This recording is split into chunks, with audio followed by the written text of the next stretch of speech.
Hi everybody, quick update on the bathroom refurbishment. We've got the chipboard floor down. Now this is 18mm moisture, I don't know what they call it, because you get the green chipboard and the plain chipboard. This is the stuff for the bathrooms, kitchens. It went down okay. Best tip here is try not to keep when you measure it, give yourself a couple of mil tolerance, because as you can see along the wall running along there, if you're matching up to chipboard which is already there, they might not have put it down square and your room might not be square. So just give yourself a little tolerance, because it's difficult to trim a little bit off. So you need to focus. Mark where your plumber's put his heating pipes, if he's cut them into the joists, and mark on the wall where your joists are in case you sort of lose where they are. Screw your boards down rather than nail. Two reasons really.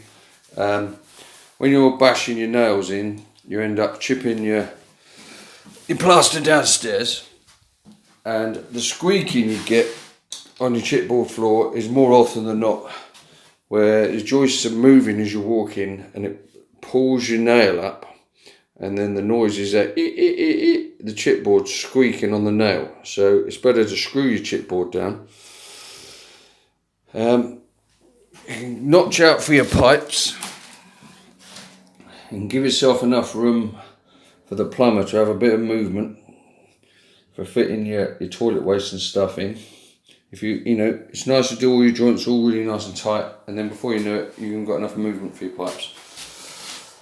And you don't want your heating pipes, as they're expanding for your radiators, you need to leave a little bit of gap round so you don't get the movement of the pipes tapping on the joists and on your floorboards.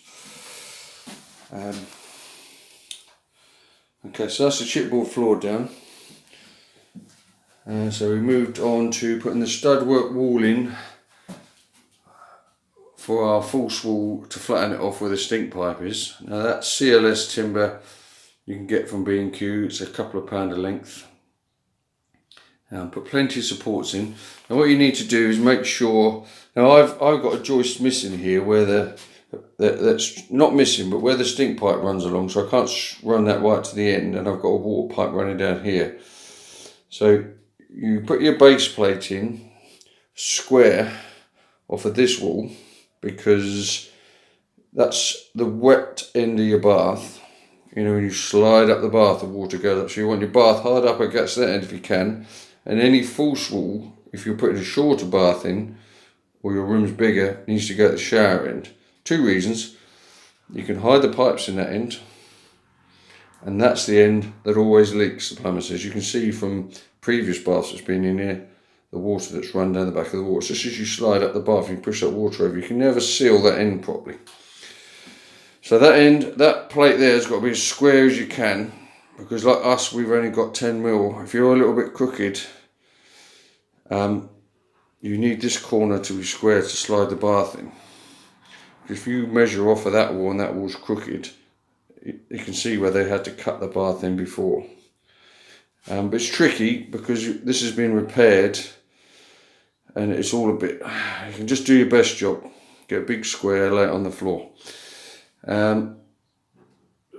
Stick your uprights in, some supports. Now you need to put these, for a quick talk about these are the cement fibre boards. They're water resistant, hardy boards they're called. Look at the thickness there. They're the same thickness as plasterboard. You can cut that with a saw. So you drill and fit those with drywall screws. You pre-drill them, screw it on, make sure the heads go right in. But you need to make sure your stud work is in the right place so you can screw on the edge. Then your next board butts in. I'll show you. Now these boards aren't light, so you have to watch yourself. You're moving loads of these in.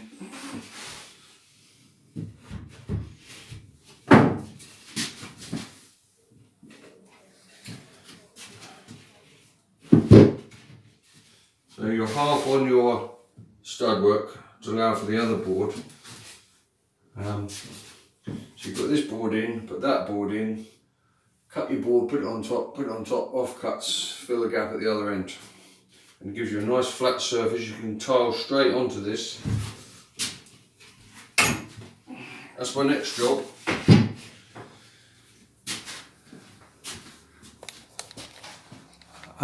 So we're coming on. Floor's done, stud work, that wall will be up in a minute. Then the plumber can come back when he's got a chance. We slide the bath in. We see what room we've got at this end, because although the bath is a 1800 long bath, he said more often than not they're shorter. So you can put a couple of buttons on your wall to put your back aquaboard on, but our bath is 1808. We've only got 25mm at that end, so with the thickness of that board, it's all going to be a nice tight fit. So then he knows how much chasing out he's got to do here to fit these pipes in flush. Stick 2 tails out. So when we put the board in, we slot it over the 2 tails for your mixer tap, and it all goes in easy peasy. So he'll be back later in the week. Level the bath, fit the bath. Slide that board in, screw it on, fit the bath in. So what you do is if you can put your board in at this stage and it all fits nice and square, you can mastic along the side of your bath. So as you slide your bath in, you're already creating your first waterproof seal. And once you get that in, screw your supports to the floor so nothing's moving. You can put another seal around. So your bath is sealed basically. Then you put when you do your tiling, you tile down onto the edge of your bath, all the way around. So you're then moving the water barrier.